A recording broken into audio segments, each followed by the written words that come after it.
제가 좋아하는 시 중에 하나인 함석헌의 그대 그런 사람을 가졌는가라는 시가 있는데요. 그 한번 일부 내용만 한번 제가 조금 낭독해 보겠습니다. 말리길 나서는 길 처자를 내맡기며 맘 놓고 갈 만한 사람 그 사람을 그대는 가졌는가.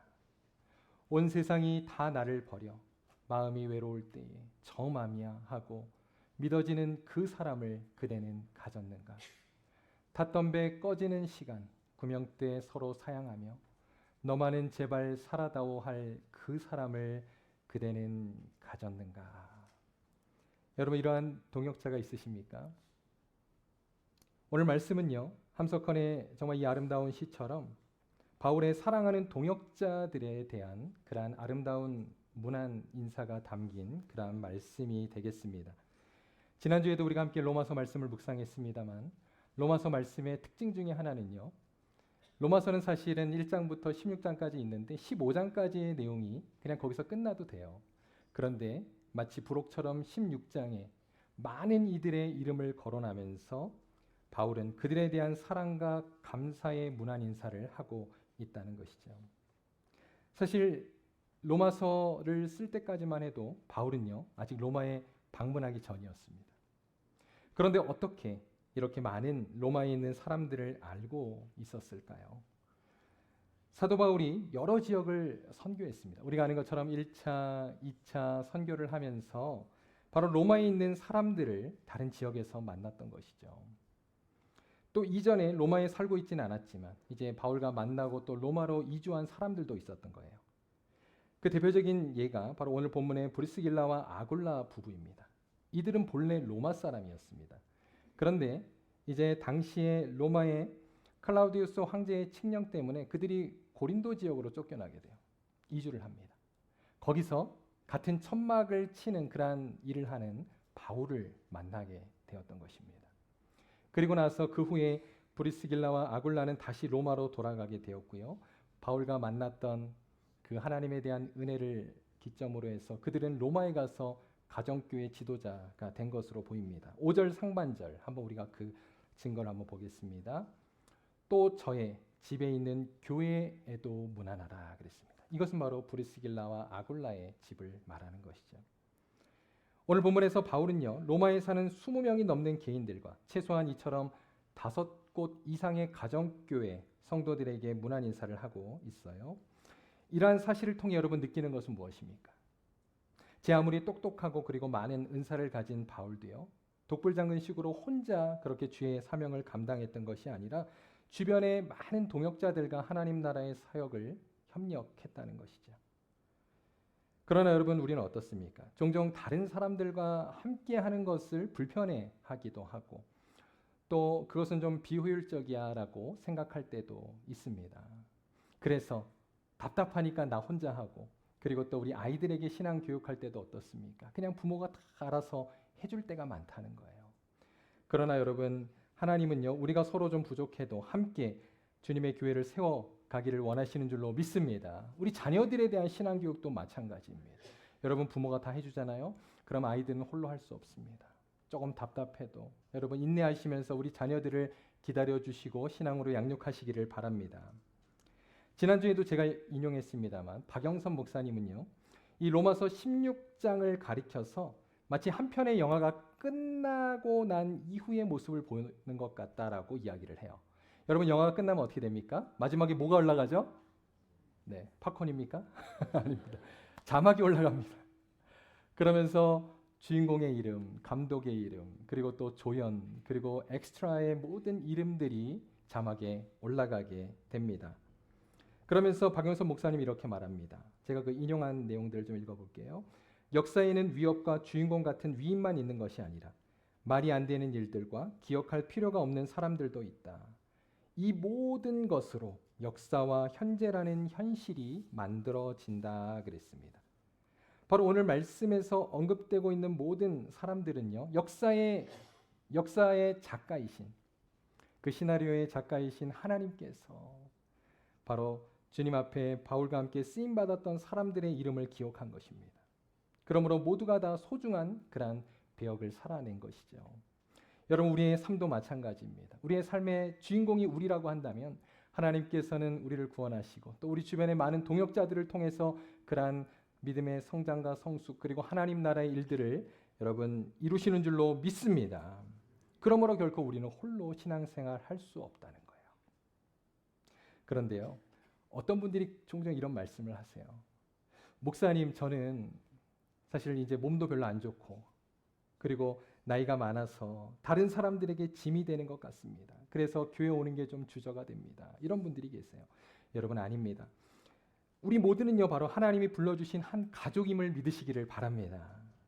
그러므로 우리는 건강하지 못하고 비록 삶에 고통이 있고 어려운 일이 있다 할지라도 공동체를 떠나지 마시고 여러분 그럴 때일수록 더욱 교회 나와 은혜 받으시고 그리고 다른 지체들과 함께 기도와 여러분 말씀 나눔 가운데 여러분의 신앙이 더욱 일어서게 되기를 바랍니다. 여러분 이것이 바로 하나님이 우리를 교회로 부르신 목적이라는 거예요.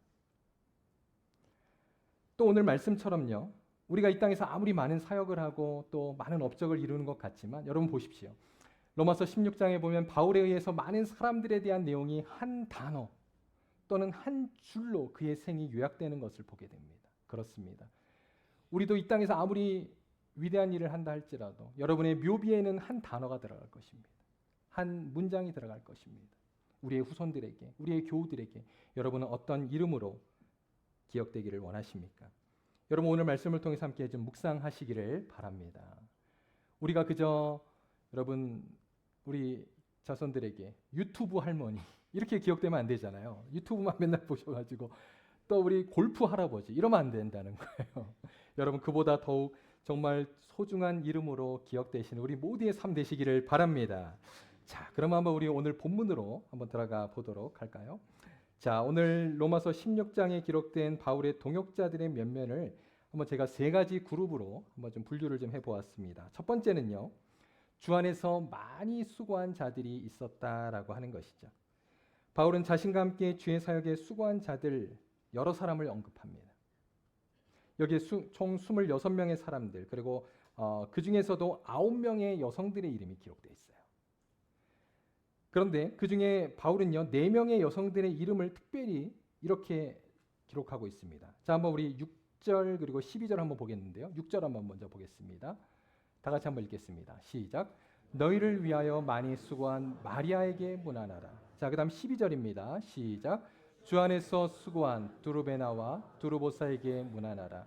주 안에서 많이 수고하고 사랑하는 버시에게 문안하라. 이들이 바로 여성들이었다는 거예요. 그런데 여러분 이 두 구절의 공통점이 뭡니까? 이들이 많이 수고했다는 거예요. 많이 수고했다라고 하는 헬라어 원어를 보면 코피아노입니다. 이것은 바로 엄청난 헌신, 노력을 했다라고 하는 것입니다. 자, 이러한 표현을 볼 때 우리가 추측할 수 있는 것은요. 당시에도 초대교회 당시에도 이러한 여성도들의 그러한 헌신과 여러분 노력이 교회에 참 대단했다는 것을 알게 돼요. 제가 우리 이제 뉴라이프 선교교회에 부임을 해서 부임한 지 얼마 안 됐습니다만 이곳에서 참 감동을 받는 것은 우리 교회에 보이지 않는 그러한 곳에서 함께 성도들을 그리고 주님의 교회를 섬기는 분들이 너무 많다는 거예요. 그분들을 볼 때 참 너무나도 감사하게 생각합니다.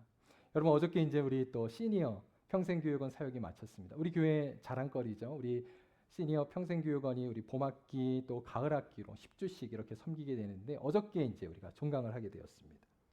그런데요, 우리 교회의 성도들뿐만 아니라 외부의 다른 분들도 많이 오시거든요. 안 믿는 분들도 오세요. 그런데 그분들이 우리 교회 시니어 평생교육원을 참 좋아하시는데 모든 프로그램들도 너무 좋지만 특별히 점심 식사가 그렇게 좋다는 거예요.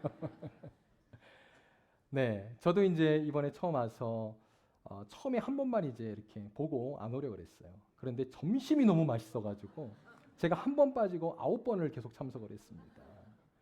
우리 권사님들 그리고 여성도님들께서 정말 마치 본인의 그렇게 시어머니 또 시아버지 또 부모님을 차리듯이 정성껏 정말 손맛이 들어간 그러한 음식을 우리가 늘 몇 끼마다 섬기는 모습을 통해서 참 감동을 받게 되었습니다. 여러분 한국교회의 역사를 봐도요 이와 비슷하다는 거예요. 우리가 짧은 한국교회 역사지만 그 사이에 하나님은 우리 한국교회에 놀라운 그러한 부흥의 은혜를 허락해 주셨습니다. 그런데요 무엇보다도 그 교회 안에 여러 성도들의 기도와 헌신을 빼놓을 수도 빼놓을 수가 없는데 그 중에서도 여성도들의 그 헌신, 여러분 그것을 우리는 기억해야 한다는 것입니다. 세계 어디를 가나 여러분 중국 사람들은 뭘 만드는지 아세요?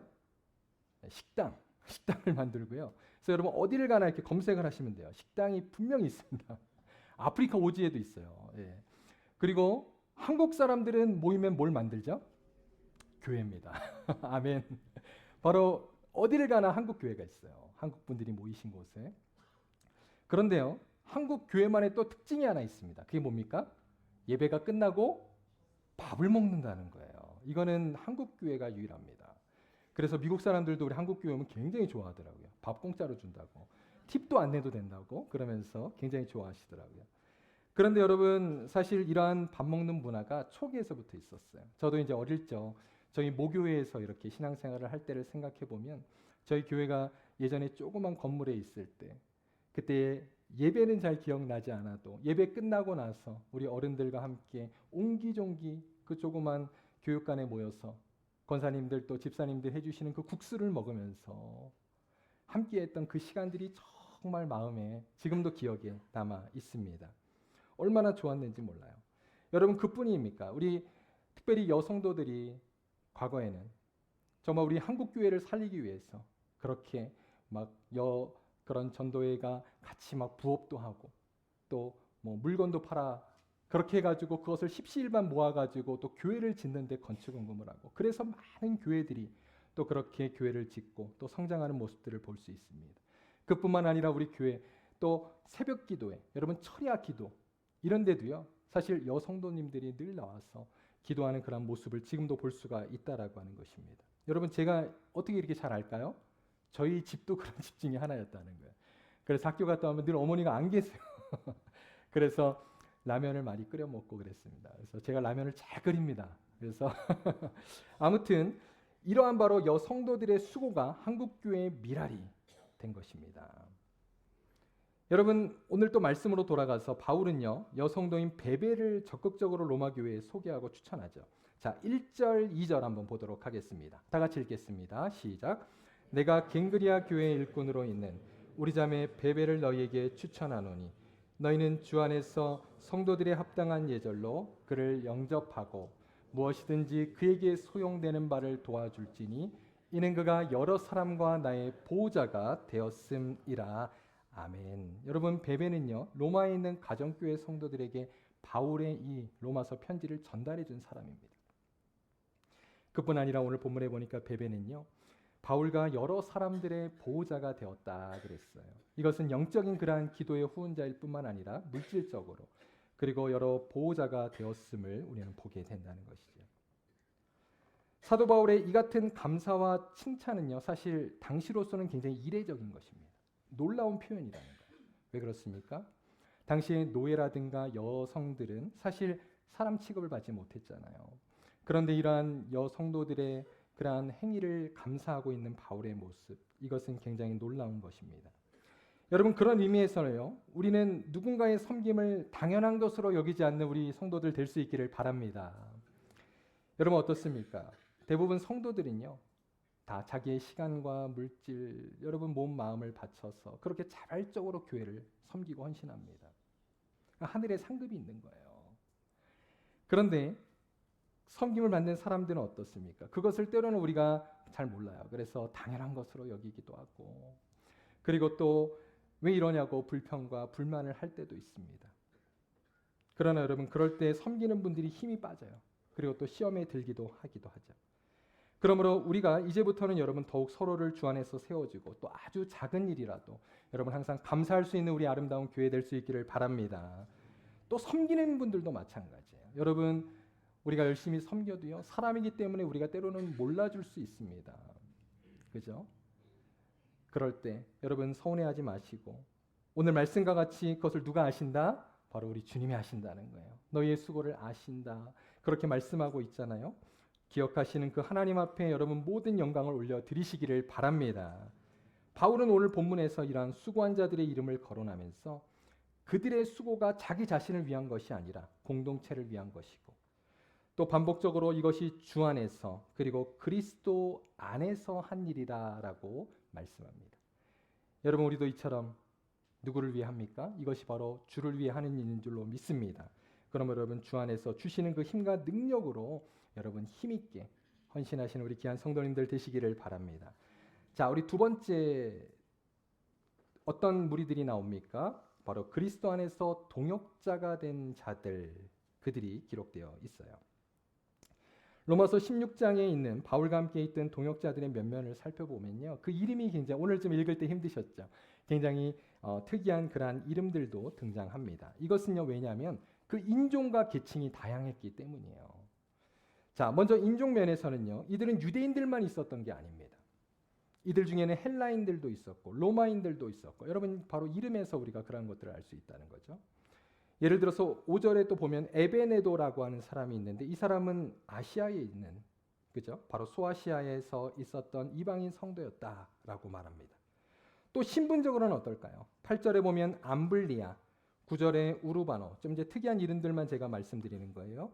14절에 보면 허메, 그리고 15절에 빌럼로고, 율리아 같은 사람들은요, 당시의 배경에 따르면 노예의 이름이었다고 합니다. 그뿐만 아니라 바울의 동역자들 중에는요, 부자들도 있었고 왕족들도 있었어요. 자, 여러분 1절에 나오는 베베는 부자로 알려져 있고요. 그리고 또 10절에 아르스토블로, 이는 본문에 보니까 헤롯 대왕의 손자였다. 왕족이죠. 그리고 그는 또 글라디우스 황제의 친구였다는 겁니다. 또 11절에 나기스도 글라디우스 황제에게 큰 영향력을 행사했던 부자였어요. 이처럼 바울은 그가 누구이든지 주 안에서 남녀노소 빈부귀천과는 상관없이 모든 성도들을 바로 함께 사랑하고 동역했던 것입니다. 여러분, 바로 우리 교회가 이와 같아야 하는 줄로 믿습니다. 예수님의 제자들도 한번 생각해 보세요. 여러분, 예수님의 그 12 제자들은요, 다양했어요. 그죠? 그러나 예수님은 바로 그들이 정말 주님 안에서 한 공동체를 이루도록 부르셨다는 겁니다. 이게 바로 교회입니다. 하나님은 우리가 서로 다 다르지만 주 안에서 한 형제요 자매로 한 공동체로 세워져 가기를 원하시는 것이죠. 한국에서 이제 사랑의 교회를 개척하시고 또 이제 부흥을 하신 우리 고 옥하는 목사님이 계세요. 근데 제가 이제 신학교를 다닐 때 저희 대학원에 목사님 많이 오셨어요. 그래서 이제 설교를 듣고, 또 제가 이제 개인적으로 굉장히 존경하는 목사님이기 때문에.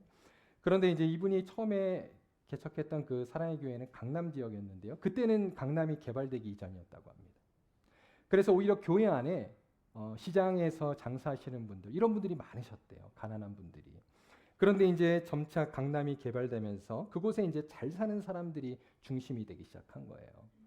그러면서 이제 목사님 표현에 의하면 이제 교회가 점점 부흥을 하니까 그 초창기 가난한 교회 성도들이 이제 교회는 우리와 맞지 않아 하면서 떠나기 시작하더라는 겁니다. 그래서 목사님께서 그 한 분 한 분을 신방하시면서 제발 우리 교회를 떠나지 말라고 그렇게 눈물로 호소하셨다라고 하는 일화를 들은 적이 있어요.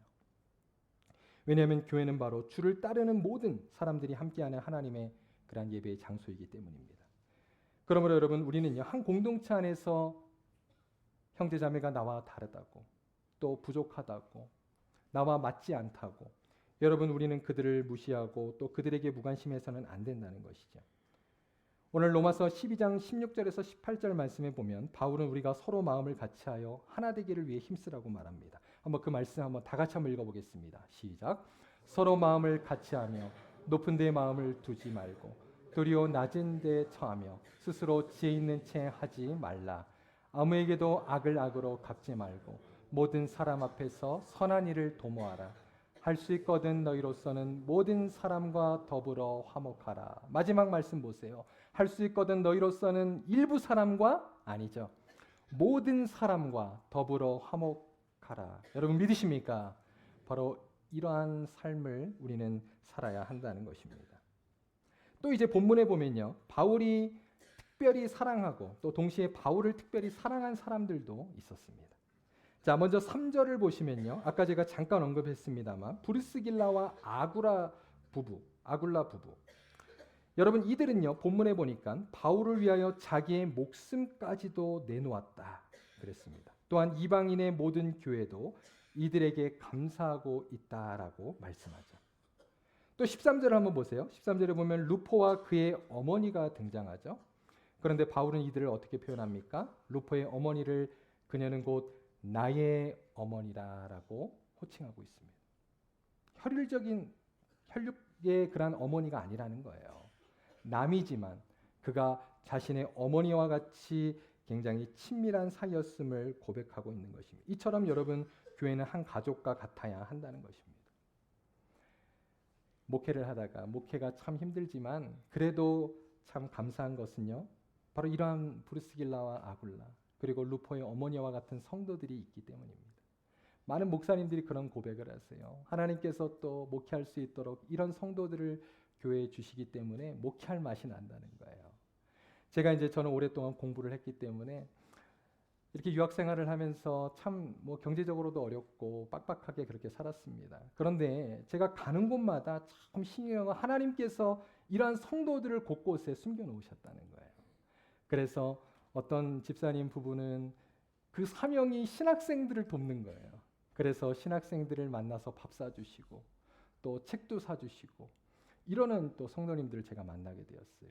그리고 또 지금 이제 라스베가스에서 지금 계시는 우리 또 정 집사님이라는 또 귀한 부부가 있는데 그분들은 이전에 저쪽 미드웨스턴 지역에 살 때 이제 그 신학교에서 이제 석사를 마치고 박사과정으로 이제 다른 데 이제 학교로 가지 않습니까? 그런데 한 목사님이 캐나다로 이렇게 박사 어드미션을 받아서 가게 되었대요.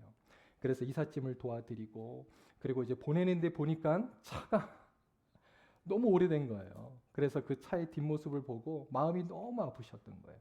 그래서 목사님을 내리게 했습니다. 그리고 이분은 이제 비즈니스를 아주 크게 하시는 그러한 부자예요. 그런데 이제 아들이 대학을 가서 아들에게 얼마 전에 새 차를 사줬습니다. 그런데 이제 그 아들을 설득하는 거예요. 그런데 그 아버지의 그 아들이라고 그 목사님에게 새 차를 선물해 드리고 그리고 그 목사님이 캐나다로 그렇게 공부하러 가셨겠다는 그러한 또 고백을 듣게 되었습니다. 여러분 우리 주변에는 이처럼 너무나도 소중한 주의 동역자들이 곳곳에 있다라고 하는 것입니다. 한편 여러분 바울이 사랑한 사람도 등장합니다. 한번 5절에 보세요. 5절에 보시면 내가 사랑하는 에베네도 그랬습니다. 또 8절에 보면 주 안에서 내 사랑하는 암블리아 9절을 보시면 나의 사랑하는 스다구 또 12절에 나의 사랑하는 버시라는 이름이 나옵니다. 물론 바울이 이들만 특별히 사랑한 것은 아니었겠죠. 그러나 바울은 이들을 사랑했고 여러분 참 놀라운 것은 성경에 그 사랑의 이유가 기록되어 있지 않다는 거예요. 저는 이게 참 은혜가 됩니다. 여러분 세상에서는 어떻게 사랑합니까? 나에게 어떤 이익이 되고 조금 도움이 되고 그리고 또 어떤 사랑할 만한 조건이 있기 때문에 우리가 사랑하고 사랑을 받지 않습니까? 이게 세상의 사랑이라는 거예요. 그러나 신앙 공동체의 특징은요. 이러한 기브 앤 테이크의 관계가 아닙니다. 예수님은요. 우리를 무조건적으로 사랑하셨어요. 어떤 조건이 없다는 것입니다. 바로 이것이 우리가 품어야 할 예수 그리스도의 성품인 줄로 믿습니다. 자, 요한일서 4장 11절 한번 우리 다 같이 한번 읽어보겠습니다. 시작.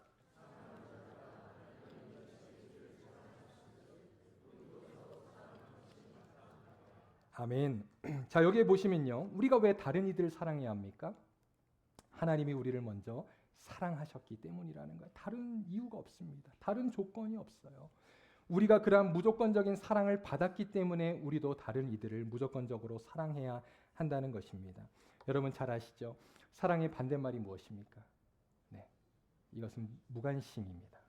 어떤 미움이나 갈등이 아니라는 거예요. 여러분 우리가 누군가를 사랑하지 않으면 그냥 무관심해집니다. 그게 사랑의 반대말이에요. 그러나 여러분 우리 마음 가운데 계속해서 영혼에 대한 부담이 있습니까? 또 갈등하고 여러분 다툰 이들에 대한 그러한 긍휼의 마음이 있습니까? 여러분 그것은 여전히 그를 사랑하기 때문이라고 하는 것입니다.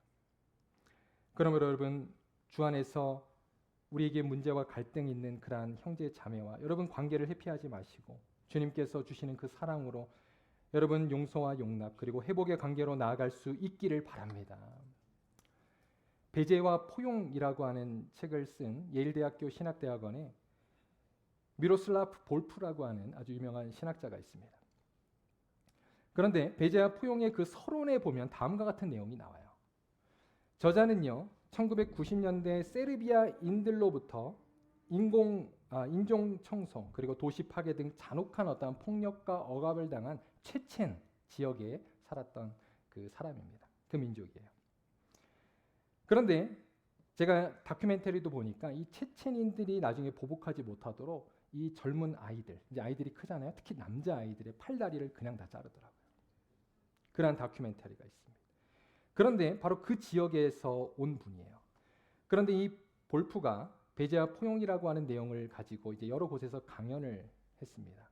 그런데 한 번은 어떤 분이 이런 질문을 했어요.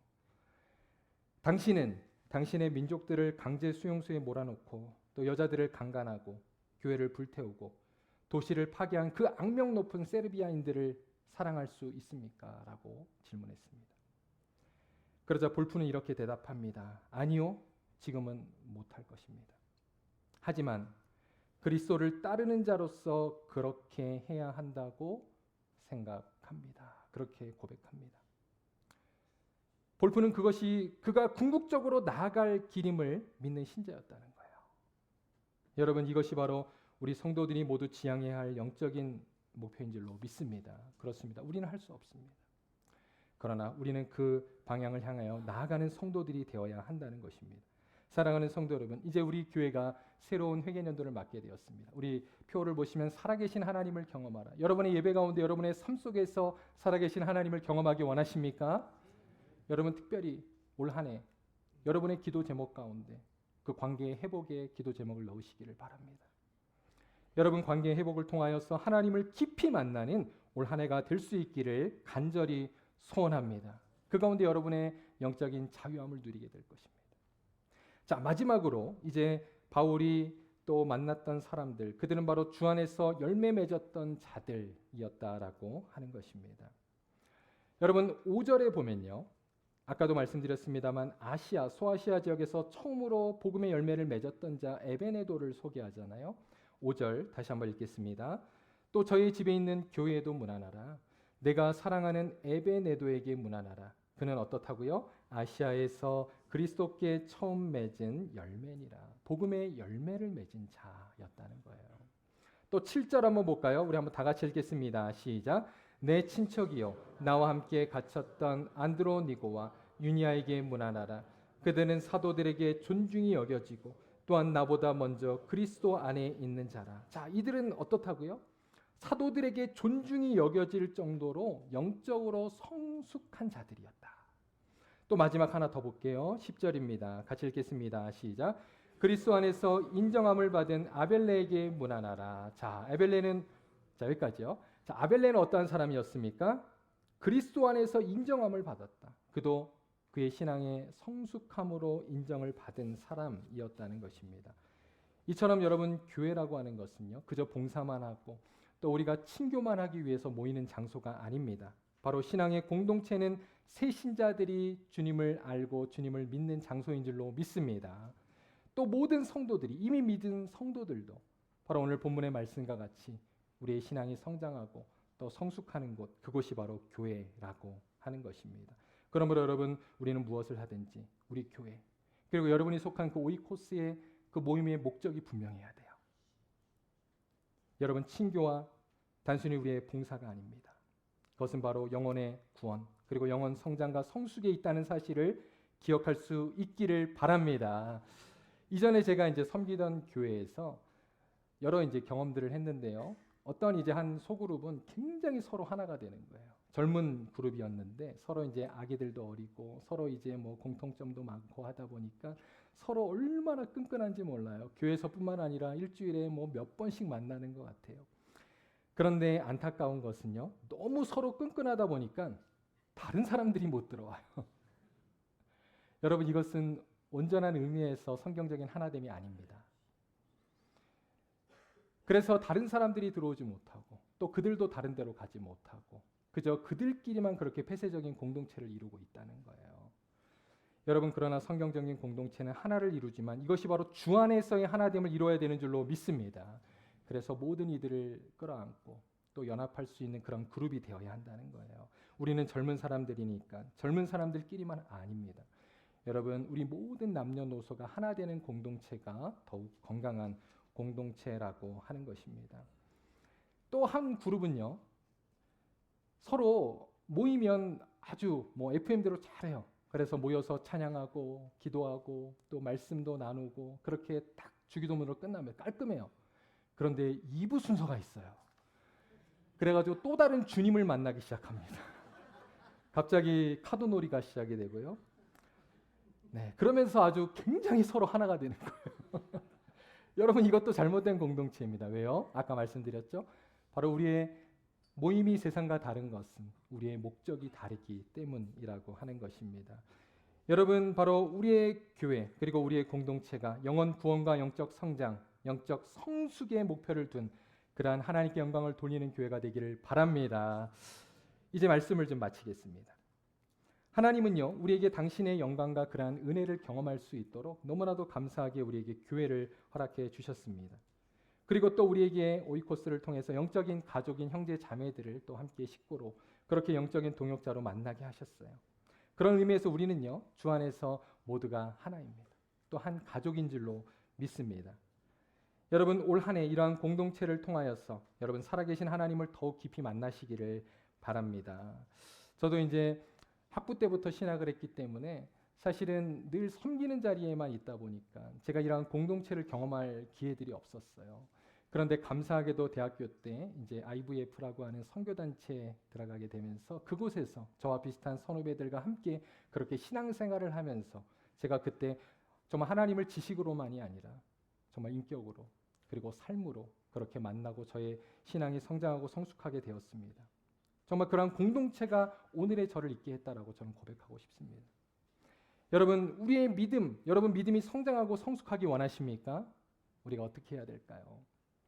물론 혼자서도 할 수 있어요. 어느 정도는. 그러나 여러분 우리의 믿음과 신앙이 성장하기 위해서는요. 이것은 어린 아이들이 이제 영어 실력이 느는 것과 똑같습니다. 우리 아이들 여러분 아이들이 이제 초등학교 들어가면 어떻게 됩니까? 영어 실력이 확 올라요. 집에서 이제 엄마 아빠와 함께 한국말 하다가 딱 학교 들어가기 시작하면 아이들의 영어 실력이 그냥 갑자기 늘기 시작합니다. 그 이유가 뭐죠? 아이들이 다른 친구들, 그죠? 공동체 안에서 함께 어울리고 배우기 때문이라는 것입니다. 여러분 신앙생활도 마찬가지입니다. 여러분 우리는요 나보다 조금 나은 그러한 신앙의 선배들의 모습을 보고 배우는 거예요.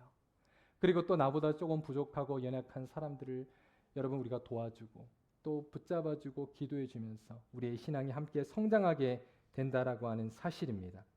그런 의미에서 여러분 혹시 지금까지 정말 나는 그냥 교회 예배만 드리고 공동체에는 함께 하지 않았어라고 하는 분들 여러분 한번 올 한 해 여러분의 마음을 여시고 공동체 생활 한번 같이 해보시기를 바랍니다.